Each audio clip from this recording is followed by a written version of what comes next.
Olá, bem-vindo à Rádio ViaPrev, o seu podcast de informação previdenciária. No programa ViaPrev Entrevista de hoje, vamos falar sobre a realidade da pessoa LGBTQIA+, e seus direitos.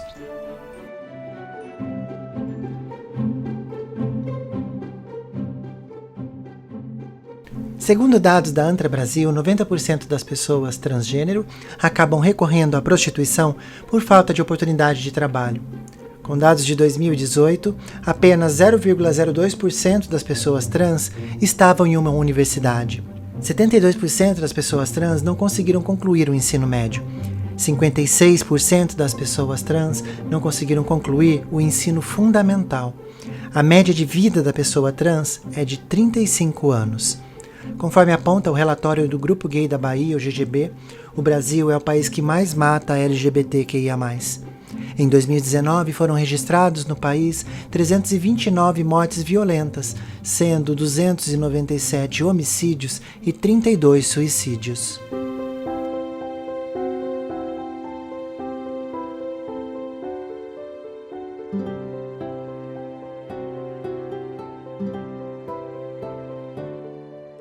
Eu sou Maura Âmbar e para a nossa conversa de hoje temos a presença do Matheus Alves, psicólogo clínico e CEO da Espontâneo Psi, startup voltada para a inclusão da população LGBT+, no mercado de trabalho.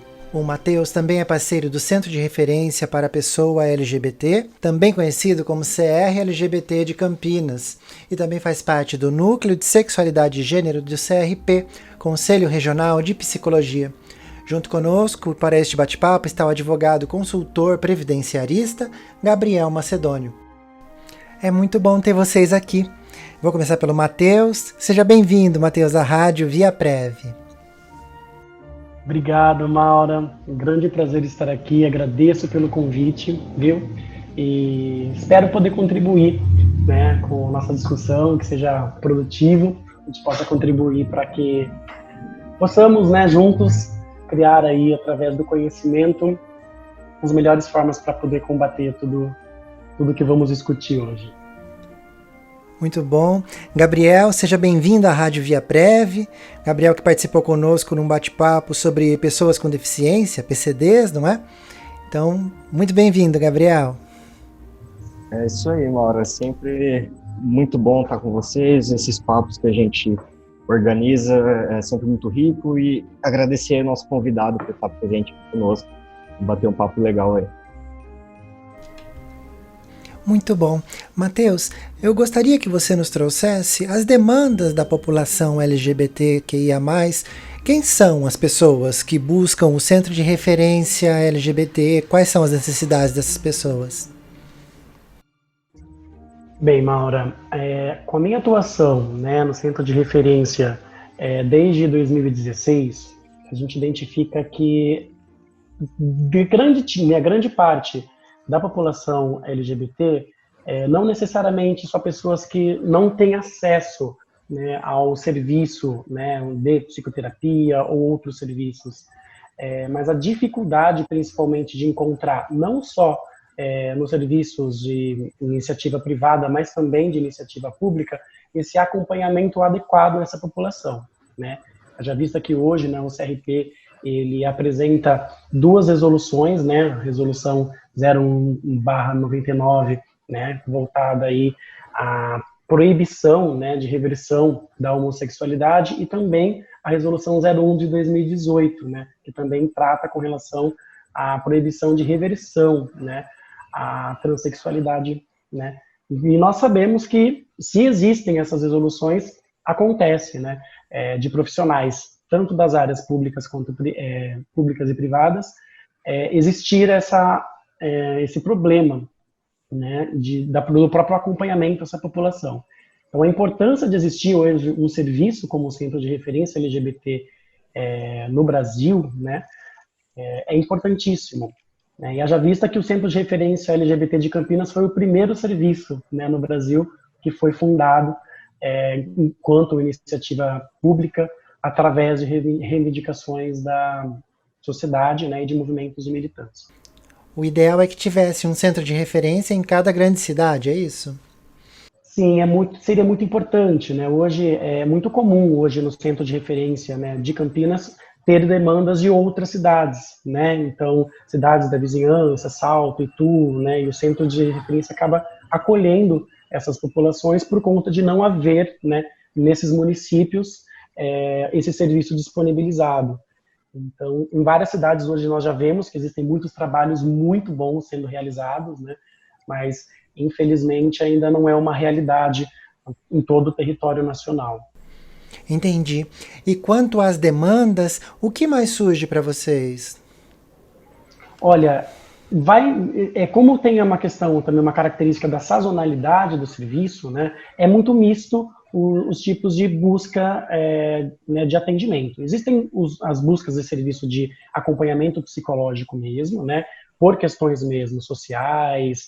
Existem também a questão, né, de pessoas trans que vêm para orientação com relação à mudança, né, troca de nome social, a própria questão do processo, né, corporal. Muitos vão atrás, né, para laudos, para início de hormonoterapia, enfim, e outras demandas voltadas especificamente para a população trans. Mas é muito amplo, né, esses serviços. Até porque antes mesmo da pandemia nós estávamos, né, eu havia criado um projeto junto ao CR, nós estávamos fazendo grupos temáticos, né, eram grupos homogêneos, onde nós estávamos trabalhando, né, com toda a população voltado à orientação. Então era um grupo mesmo, né, não era grupo de psicoterapia, mas um grupo de orientação, onde nós estaríamos trabalhando todas as questões voltadas à direita, à população LGBT, falando exatamente não só temas de cunho ou população trans, ou, né, cada letrinha, mas de forma mais ampla para poder atender a toda a demanda que nós estávamos no momento. Então, varia muito, né? Principalmente também com relação à procura mesmo, né, de orientação na área jurídica, pessoas que sofrem algum tipo de, né, de crime voltado à LGBTfobia, que procuram também orientação. Então, existem várias procuras aí, né, dentro do serviço. Muito bom. A gente falava nos bastidores sobre a importância do direito do jovem transexual na escola, da inclusão do nome social na lista da chamada, o uso de banheiro. Como que é essa demanda para você? Eu cheguei a ter essa demanda mais específica, né? Esse é um caso mais isolado no qual eu tive, né, a oportunidade de fazer esse acompanhamento, né? Onde essa demanda apareceu e que às vezes a gente pensa que não é uma coisa que vá, né, surgir, mas na verdade é muito mais comum, né? Porque os jovens eles se perdem um pouco, né? Por exemplo, cada troca de diretora e tem que entrar em contato com aquela direção, falar com o diretor, explicar os casos, né? Embora hoje nós vemos que nas secretarias está havendo uma grande discussão a respeito disso, né? Para poder garantir o direito dos jovens de ter o nome social na lista de chamada, né? O que gera neles, né, um desconforto, vai gerar toda a questão voltada ao pertencimento desse jovem, né, no seja o ensino regular ou outros cursos, né? Então é algo que a gente vai acompanhando. E também mercado de trabalho, né, que é muito comum as pessoas, a dificuldade não só de o ingressar no mercado de trabalho, mas após ingressar, como esse jovem, né, ou como essa pessoa vai ser tratada na empresa. Então existem várias demandas que são muito específicas, né, dessas populações e que acabam chegando para a gente, né, infelizmente com, né, um cunho muito grande, assuntos complicados e episódios, né, muito tristes da atuação LGBTfóbica de vários serviços aí, sejam públicos ou privados. Deixa eu perguntar para o Gabriel agora. Gabriel, sobre pensão por morte para casais homoafetivos. Como que fica isso perante a lei? O direito acontece, a lei protege. O que você diz para a gente? Vamos lá, Maura. Eu vou aproveitar aqui a deixa e vou pegar um gancho sobre essa questão da regulamentação hoje não ocorrer por vias legais, né, para não ocorrer através da lei. É uma militância exclusiva ali no Poder Judiciário, que dali surgiram alguns frutos e que geraram reflexos, tanto na área previdenciária, civil, trabalhista, e por aí vai. Isso é muito importante, talvez tenha sido um dos maiores marcos históricos dos últimos anos aqui no país, de vitória de direitos da comunidade LGBTI, que é a mais. E sim, a partir do momento em que isso foi decidido pelo Supremo, ele declarou inconstitucional um artigo que tem no Código Civil, em que fala que é reconhecida como entidade familiar a união estável entre o homem e a mulher. Isso é uma afronta direta a um outro artigo da Constituição Federal, que veda qualquer discriminação de qualquer gênero, de qualquer raça, cor, enfim, de qualquer questão, qualquer problema que tenha nesse sentido. E na legislação previdenciária, isso veio depois disso, que o INSS resistiu muito, mas sim, hoje, uma união homoafetiva, o casal tem direito a uma pensão por morte, no caso de óbito do outro, tem direito, inclusive, auxílio reclusão, no caso de ser preso, eventualmente, e, inclusive, salário maternidade, em casos de adoção, em casos de guarda, né, quando a pessoa obtém a guarda de uma criança. O que eu quero só frisar é a importância hoje de se oficializar essa união, por mais não querendo pressionar os casais aí de todo mundo, mas o fato de ter sido o Poder Judiciário que implementou isso e não uma lei, é uma situação frágil. Hoje a gente vive num governo, numa situação política em que é evidente uma certa intolerância com essa população, com a comunidade LGBT. Então, ele pode baixar uma medida provisória, pode regulamentar alguma coisa que pode vir a ser um problema.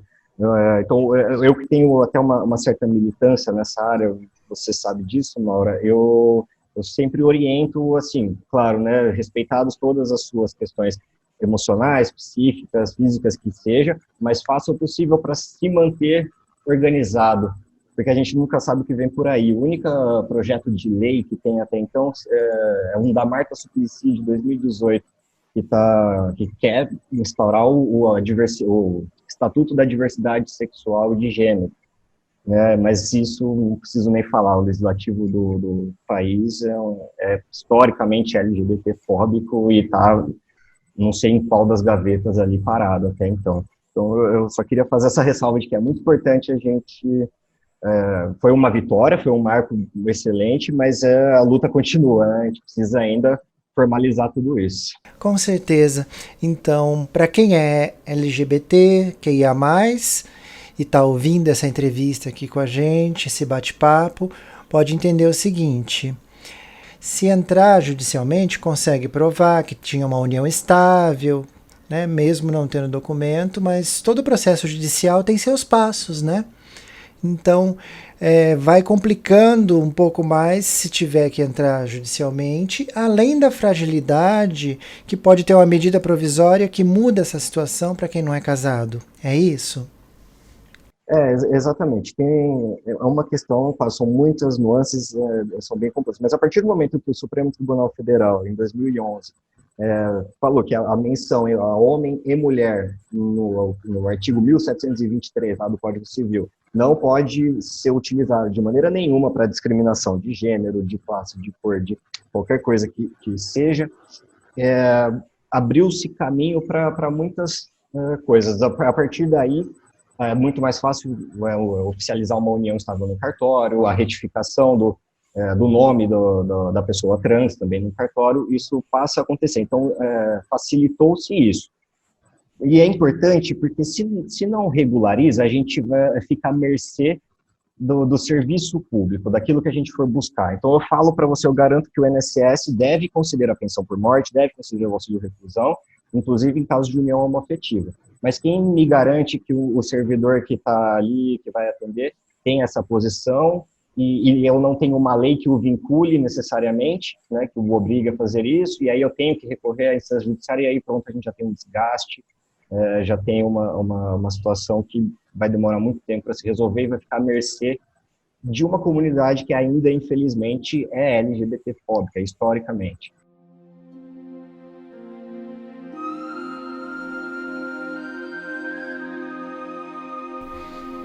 Eu queria chamar o Matheus para nossa conversa e falar sobre as demandas, inclusive que você mesmo trouxe, Matheus, lá no CR, onde você é parceiro. Tem algum caso específico que você gostaria de trazer como exemplo para a gente, para ilustrar essa situação que a pessoa LGBT passa? Olha, Maura, o que eu observo bastante, assim, que acontece, que nós recebemos, inclusive, encaminhamentos, né, de outros serviços, de ONGs, por exemplo, como a Casa Sem Preconceito, né, que é um lugar que acolhe, né, população, pessoas trans em situação de rua, né, ainda é uma realidade muito triste, né, onde o LGBT, ao se assumir, ao deixar isso claro para a família, enfim, ele acaba sendo colocado para fora de casa, né? Então isso, ele é um problema muito grande, porque primeiro que ele vai tirar um direito básico da pessoa, né? Que aí a gente falando nas necessidades básicas da pessoa, direito à alimentação, direito a uma casa, né? Se essa pessoa, às vezes, se ela não consegue um amigo, algum parente, alguém próximo, para que possa acolher naquele momento, essa pessoa acaba ficando sem ter onde ficar. Então, muitas pessoas em situação de rua, né, inclusive eu acompanho algumas, já trabalhei também com pessoas em situação de rua, acompanhando algumas pessoas, a gente percebe, né, o quanto que essa população sofre ainda por conta disso, né. É um fenômeno histórico, né, a gente sabe que isso não é de hoje, né, há muitos anos isso sempre aconteceu, mas é algo que o poder público deveria, né, estar olhando para isso, e a gente percebe por parte do poder público que isso ainda é algo que eles não se preocupam, a gente não vê ações efetivas de fato para cuidar, né? Se não é pessoas que se disponibilizam para acolher ou para mesmo criar uma ONG como a Casa Sem Preconceito em Campinas, né? Hoje nós já temos algumas em São Paulo, tem Casa 1, Casa 2, né? Esses serviços que acolhem, mas de forma, na grande maioria das vezes, voluntário, sem nenhum tipo de investimento do poder público, as pessoas acabam passando por diversas situações, diversos problemas. E desse problema social que a gente percebe, né, fazendo um gancho com aquilo que você trouxe, um grande problema que a gente percebe, né, e que vai afetar diretamente, emocionalmente essa pessoa, né, esse sentimento mesmo de pertencimento, né? Quando nós falamos aí do seio familiar, quando nós falamos em relações matriciais, né?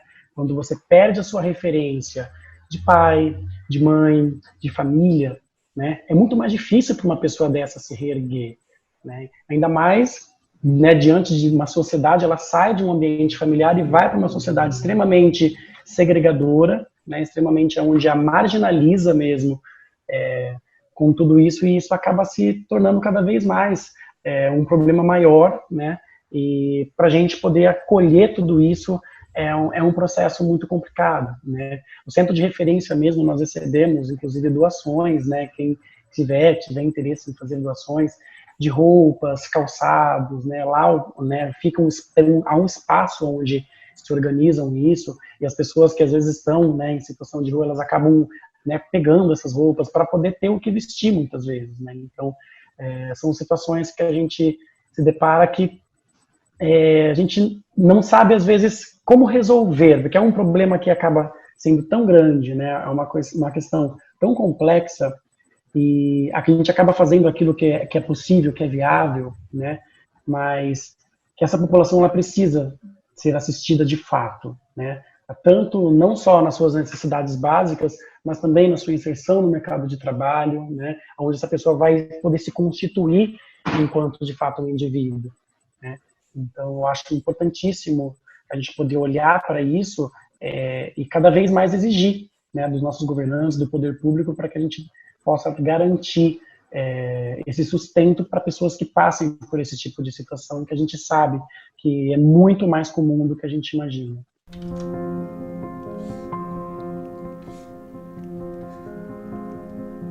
Os números que a gente colocou no começo, que mostram a evasão escolar e a dificuldade das pessoas trans se manterem na escola, e aí depois os números da violência no Brasil, que ainda é o país que mais mata pessoas LGBT no mundo, mostram um ciclo de violência que muitas vezes começa lá na família, que não aceita aquele filho que entendeu na adolescência que é gay, que é trans, lésbica, que é não binário, bissexual. A família não entende que esse adolescente não está fazendo uma afronta, mas está simplesmente sendo ele mesmo. Mas as famílias normalmente não têm acesso à informação de qualidade para entender que ser LGBT também é normal. Tão normal como ser hétero, cisgênero, que é quando você se identifica com a genitália que você nasceu. Então o adolescente é colocado na rua pela própria família por ser LGBT. Ele vai se deparar com a falta de estrutura familiar, né, que o obrigou a deixar a própria casa. Ele já vinha sofrendo com a violência física e psicológica na escola, fato que vimos como resultado a imensa evasão escolar. Logo, esse adolescente que não concluiu os estudos agora vai conviver com a violência física e psicológica nas ruas.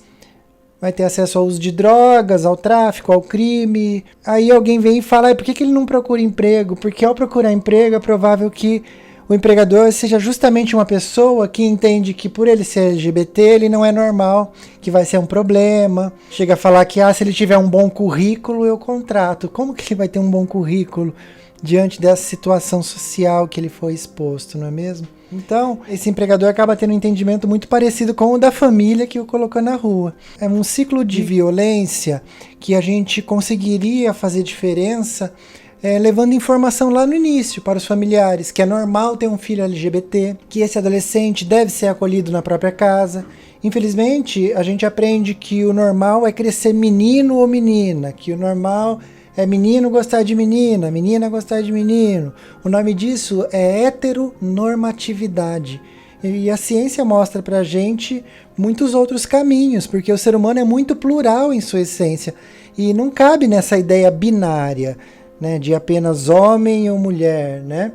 Seguindo a necessidade de performar, que é imposta pela sociedade também, daquele gênero que foi atribuído no nascimento. Né? Menino pode fazer isso, menina pode fazer aquilo. Então, para os pais com filho LGBT que se perguntam onde foi que eu errei, papai, mamãe, vocês não erraram. Mas por que meu filho virou LGBT então? Ninguém vira gay, ninguém vira lésbica, ninguém vira LGBT. Assim como ninguém vira heterossexual, né? Quando foi que você virou heterossexual? Então é próprio do ser humano ser assim, com toda essa pluralidade. Então, quando seu filho começar a se entender como LGBT, acolham esse adolescente em casa como pessoa, porque ele continua sendo a mesma pessoa de sempre e não um pervertido, como dizem. Vale a pena buscar também o centro de referência de Campinas ou da sua cidade. Normalmente tem nas cidades grandes. Lá tem psicólogos que, acredite, não vão curar o seu filho, porque não existe cura gay, não existe cura para o que não é doença. Eles vão saber orientar vocês, tanto os pais quanto os filhos, para as melhores práticas de seguir adiante como pessoa LGBT e futuramente como profissional LGBT e tudo mais, porque a vida vai seguir. A terapia vai ajudar esse adolescente a lidar com as dificuldades sociais que ele vai enfrentar, justamente por essa falta de informação que a sociedade tem.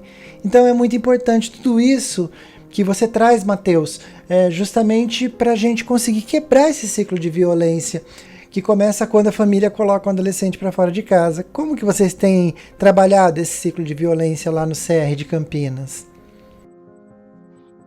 Sim, é muito comum, né, ter todo esse tipo de violência, né? Aí nós falamos, você está trazendo diversas violências aí, diversas formas, né, que essa pessoa acaba sendo marginalizada, né? É legal também, né? Hoje nós não estamos, né, tendo mais os encontros, né, mensais de população trans, né? Geralmente as famílias acompanham, é muito legal, né? É que com o advento da pandemia, infelizmente, isso acabou sendo interrompido, né?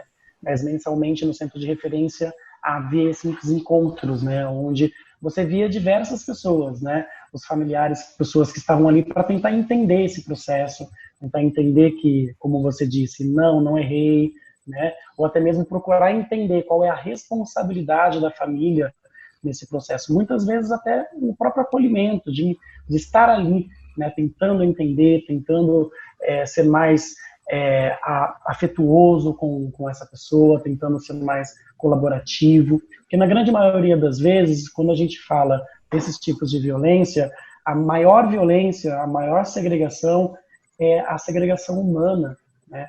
Onde uma pessoa entende-se que, porque a outra não faz parte de um padrão esperado socialmente, essa pessoa não tem o direito, essa pessoa não tem vida, não pode participar socialmente, né? Então, o lugar dessa pessoa, de fato, é a margem da sociedade, o único emprego que serve para essa pessoa é o mundo, né, da prostituição. Não, essa pessoa acaba sendo... ela perde, né? Eles tiram esse direito dessa pessoa. Então, é algo importante nós olharmos para esse seio familiar, porque é nesse seio familiar onde essa pessoa vai se fortalecer enquanto sujeito, independente de que letra for, independente de quem essa pessoa gosta, ela é apenas outro ser humano, né? Detentor de tantos direitos que estamos aqui citando, trabalhando, né?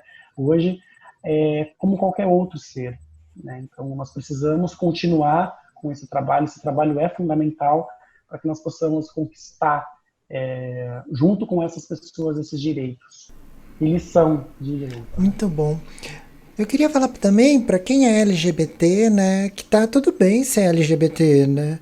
Eu acho que muitas vezes a gente acaba falando para a família, mas a gente também precisa acolher a pessoa que é LGBT, que muitas vezes está nesse turbilhão de começar a se entender como pessoa LGBT, tem medo de magoar a família por ser exatamente quem é, quem está se descobrindo. Sim, eu acho que o fato da pessoa LGBT ser, né, ser algo, né, essa busca do ser humano enquanto identidade, ele já é um processo complexo para qualquer ser humano, né? Quando a gente entende de que família nós viemos, do que nós gostamos, do que eu vou trabalhar, né? Então tudo isso já é inerente ao ser humano já ter dúvidas, já ter angústias, né? E quando isso se trata, então, de algo que socialmente entende-se como algo anormal, é muito difícil para a pessoa compreender isso, né? Esse processo. Por isso que eu acho que é tão importante hoje a atuação, né, dos psicólogos, dos profissionais de saúde, profissionais do direito, pessoas que estão engajadas de fato para conseguir garantir a essa pessoa ela entender que de fato está tudo bem ser quem eu sou, da forma que eu sou, né? A singularidade de cada um nós somos o que somos, né? E não devemos nos envergonhar, não devemos nos sentir menos que os outros por conta disso, né? Nós sabemos que a sociedade, na grande maioria, vai procurar fazer isso, vai procurar segregar, mas o segredo é a gente procurar pessoas que de fato nos acolham como nós somos, né? Porque também nós somos seres sociáveis, né? Nós precisamos das outras pessoas, mas também precisamos olhar para dentro, né? E acolher a si próprio da forma que nós somos. Eu queria perguntar para o Gabriel como que funciona a aposentadoria da pessoa trans. Por exemplo, tinha documentação como homem, sexo masculino, e passou para a documentação como mulher, sexo feminino. E o tempo de aposentadoria vai alterar? Como que funciona? Então, uma hora a gente acaba caindo. Já deu para perceber que o núcleo jurídico aqui do programa alerta. A falta de leis, a falta de um critério legal bem definido é um problema, né, na questão LGBT. Isso a gente fala, né, que é uma situação de anomia, né, ausência de normas. Isso gera um desamparo na pessoa, né? Você não tem nada que te reconheça, que te legitime nessa questão, e aí você acaba ficando submetido a arbitrariedades do poder público, até do próprio poder judiciário. No caso da contagem da aposentadoria para a pessoa trans, a gente acaba caindo na mesma questão. Não há nenhum critério legal definido. O que há são entendimentos. Então, existem, primeiro que no INSS, não sei nem como é que eles entendem essa questão. Mas no Poder Judiciário eu fiz algumas pesquisas de jurisprudências, apesar de poucas sobre esse assunto, as que eu encontrei já são muito divergentes. Então, alguns entendem que deve ter se feito uma contagem proporcional, ou seja, até o momento que a pessoa oficializou, alterou o nome. Então, até que se faça esse procedimento, conta-se como o que era antes. Se era homem, virou mulher, então passa a contar como mulher só posteriormente. As doutrinas, os estudiosos, pelo menos os mais profissionais mais específicos do assunto, são unânimes em dizer que, independente do momento em que isso aconteça, deve ser contado de acordo com o gênero que a pessoa se identifica. Mas isso é uma questão ainda muito controversa, falta de critério legal total. Mas já temos casos na justiça de mulheres trans que se aposentaram como mulher, certo? Temos, mas o que eu falei para você não tem a segurança. A Constituição ela é o que nos guia no mundo jurídico. E além da dignidade da pessoa humana, da isonomia, a gente também tem que, isso é uma questão mais técnica, mas a gente tem que entender que é necessário ter uma segurança jurídica, né? É necessário ter um amparo. Eu preciso prever, eu preciso conhecer e saber claramente quais são os meus direitos, e eu preciso ter uma segurança de que ao buscar o Poder Judiciário eu vou ser atendido na mesma proporção. E não é o caso que no momento vem acontecendo com a comunidade LGBT. Ao contrário do que a gente tem, como a gente estava conversando no programa passado, do Estatuto da Pessoa com Deficiência, que foi fruto da Convenção de Nova York, da ONU, temos o Estatuto do Idoso, né, e agora tem esse projeto, né, da Marta Suplicy, mas que ainda não saiu do papel. Então ainda é muito incipiente e, além de tardio. Só em 2011 que houve esse reconhecimento por parte de um único poder, do Poder Judiciário, enquanto que a gente ainda tem um poder legislativo extremamente preconceituoso, homofóbico, né, LGBTfóbico no geral, e um poder executivo que não sabe para onde correr, né? O INSS, inicialmente, ele concede, mas muitas vezes ele enterra. Então, a gente está numa situação de desamparo. Eu sinto que o mais importante é lutar por essa formalização. Eu queria pedir para o Matheus falar um pouco da saúde emocional da pessoa LGBT, como o Gabriel falou anteriormente, para ir atrás dos direitos e tudo mais, porque além do desgaste de tempo e dinheiro, tem o desgaste emocional, né? Então, como fica o emocional da pessoa LGBT? Que muitas vezes pode levar a diversos sofrimentos e até ao suicídio. Eu tenho dados aqui que gostaria que você comentasse, Matheus. O suicídio é a quarta principal causa de morte entre jovens de 15 e 29 anos no Brasil, segundo dados do Ministério da Saúde. O público LGBT tem 6 vezes mais chance de morrer por suicídio, de acordo com a revista científica americana Pediatrics. E o risco de suicídio é 21,5% maior quando LGBTs convivem em ambientes hostis à sua orientação sexual ou identidade de gênero, segundo dados do Diário do Nordeste e o GGB, que é o Grupo Gay da Bahia. Como que a pessoa LGBT pode buscar ajuda em caso de sofrimento emocional?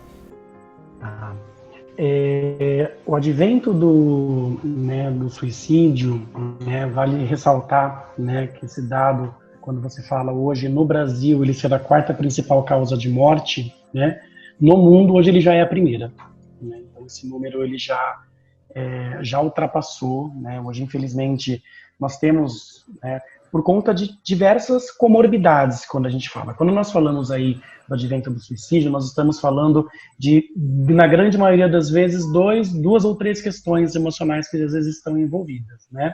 Então, geralmente nós vamos ter aí as comorbidades, o próprio, né, a depressão, a síndrome do pânico, enfim, outros problemas que são ocasionados por essa relação ambiental que nós falamos, né? Então, o ambiente ele vai interferir diretamente na saúde emocional dessa pessoa, né? Onde ela passa por diversos problemas emocionais, de tudo que a gente já citou um pouquinho aqui hoje, né?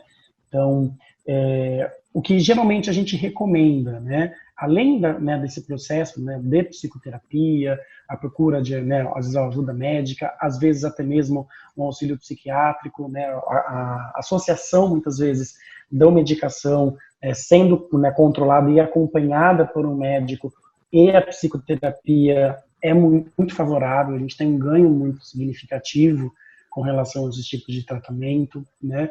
Mas principalmente essa pessoa procurar uma referência, né? Quando a gente fala de referência, na grande maioria das vezes pode não estar dentro do seio familiar, né? Então, assim, é muito mais difícil você, de fato, lidar com essas questões dentro de um ambiente que não te favorece, enquanto orientação sexual, enquanto identidade de gênero, enquanto subjetividade, né? Qualquer pessoa ficaria num processo de adoecimento enorme se quem estivesse à sua volta, ainda mais no seu seio familiar, falar: você não pode ser quem é você é fora da curva, você é uma pessoa errada, né? Você não pode, a tua existência não cabe aqui, né? Então, é muito importante nós termos essa busca, né? E dizer, de fato, né? Procurar essa ajuda profissional seria muito importante, o próprio centro de referência, né? Aproveitar, eu queria até deixar mesmo, né? Para as pessoas aí que tiverem interesse em procura do serviço, né? Os contatos do centro de referência LGBT, né? Hoje ele fica ali na rua Talvino Egídio de Souza Aranha, número 47, no Botafogo, né? Por conta aí da flexibilização da pandemia, hoje ele está fazendo, né? Está aberto aí atendimento, mas o ideal é primeiro um contato por telefone para um agendamento. Hoje nós temos uma fila de espera, né, de atendimento aí. Então, para maiores informações é importante entrar em contato com o serviço. O telefone é o 3242-7744, tá? E também tem os profissionais, né, da saúde, onde nós nos disponibilizamos, nós parceiros também no centro de referência, nós fazemos parte, né, de outros projetos voluntários. Hoje, né, com o advento da pandemia, aumentou-se bastante o número de profissionais que se disponibilizam para atender também, às vezes voluntariamente, ou em valor social, né? Eu mesmo faço alguns atendimentos também em valor social, fora, né, a parceria com o centro de referência, para que nós possamos tentar acolher essa população, né? Que aí às vezes vai permear diversos temas, como a questão do próprio desemprego, a falta, né, mesmo da identidade, da aceitação no seio familiar. Então é importante sempre buscar essa ajuda, né? E às vezes essa ajuda pode vir até mesmo de pessoas próximas, né, de um amigo, ou a gente pode também ser escuta para pessoas, né, nessa situação de suicídio. Porque uma pessoa que está, às vezes, perdendo, né, sentido de vida, muitas vezes ela só precisa ser ouvida, né? Ela precisa, às vezes, de uma escuta, um acolhimento empático e sem julgamento, né? Então, muitas vezes, nós procurarmos amigos ou familiares, pessoas que estão com a gente para nos auxiliar nesse momento, nesse processo, é muito importante. Então, nesse sofrimento emocional, o que eu indico é isso, né? Não ficar em silêncio, porque o silêncio, na grande maioria das vezes, ele vai agravar esses problemas, né? Ele aumenta e essa pessoa fica ainda mais sem referência, sem ter como ajudar, né? Então, se você também tiver conhecer alguém que está passando por uma situação dessa, existem esses serviços, tem os nossos contatos que a gente pode, né, disponibilizar também, caso tiver alguém que tiver interesse para pedir ajuda, né? Mas a ajuda e o apoio a essa pessoa nesse momento é fundamental. Verdade, Matheus. Muito boa a sua colocação. Queria ressaltar que no site da ViaPrev tem uma parte social, que é o viaprev.com.br/social, com uma lista de atendimentos psicológicos gratuitos de universidades aqui de Campinas, principalmente. Então, você pode acessar e conferir. Por exemplo, tem a Unip, tem a São Francisco, tem a PUC, várias faculdades da região que têm esse atendimento ao público, né, de maneira gratuita ou em valores sociais. Então, você checa na sua cidade as universidades que costumam ter esse serviço disponível. E também, se precisar conversar no sentido de colocar para fora, tem o CVV, que é o número 188, e também tem o chat, que é no cvv.org.br, onde os voluntários vão fazer uma escuta atenta, sem julgamento, pensando na ideia que às vezes falta uma gota d'água, né, para o copo transbordar. Então você pode fazer esse esvaziar de copo através do CVV. Às vezes, de madrugada, você não quer incomodar um amigo, o CVV é um atendimento 24 horas e está à sua disposição. Eu queria pedir para vocês fazerem as considerações finais. Eu agradeço muito a presença de vocês. Acho que a gente teve uma gama de informações muito grande, muito importante. Então, vou começar com você, Matheus. Muito obrigada. Agradeço muito, né, pelo seu contato, a sua disponibilidade em ter feito o convite, né? Espero que com essa fala, né, a gente possa ter contribuído aí. Adorei conhecer coisas, né, novas que ainda não conhecia relacionado aí ao direito. É muito importante sempre a gente estar se atualizando, né, nesse momento, para que nós possamos de fato nos fortalecer, né? Eu tenho aí nas redes sociais, temos nosso Instagram, o Facebook também, que é Espontâneo Psi, espontâneo mesmo com S mudo, né? Espontâneo Psi, PSI no final. Temos também o nosso WhatsApp, DDD 19, o telefone é o 989044649, tá? Fico à disposição no que for preciso aí, e muito obrigado novamente pela atenção e pelo tempo que foi despendido para a gente ter essa discussão, Maura. Obrigado mesmo. Obrigado, Gabriel. A gente que agradece, viu, Matheus? Gabriel, por favor, suas considerações e obrigada pela presença. Maura, obrigado por proporcionar esses debates e diálogos ricos com tanta gente bacana. Matheus, muito obrigado por trazer sua experiência, parabéns pelo seu trabalho. E eu queria só ressaltar que temos que ter as questões formalizadas e que a luta pela comunidade LGBTQI+, é uma luta de afeto, é uma luta pelo amor, e é isso que tem que ser garantido aqui. O pessoal também aqui pode acessar o site da ViaPrev, viaprev.com.br, e nas redes sociais é ViaPrev Brasil, lá o pessoal atende online também, tá? E aí vocês podem contar com a gente no que for necessário. Eu quero agradecer a presença do Matheus, que é psicólogo e esteve aqui com a gente hoje, trazendo tanta informação de qualidade. Obrigada, viu, Matheus? E também ao Gabriel Macedônio, que é advogado previdenciarista e presta consultoria para a ViaPrev. Muito obrigada, Gabriel, obrigada, Matheus, e obrigada a você, ouvinte, que esteve com a gente aqui no programa ViaPrev Entrevista. Para entrar em contato conosco, tirando dúvidas sobre direito previdenciário, entre em contato pelo nosso telefone, que também é o WhatsApp, que é o 19 25 19 80 90. Também pode acessar o nosso site, que é o viaprev.com.br. Eu sou a Maura Âmbar e este foi o programa ViaPrev Entrevista. Aguardo você numa próxima oportunidade. Um abraço.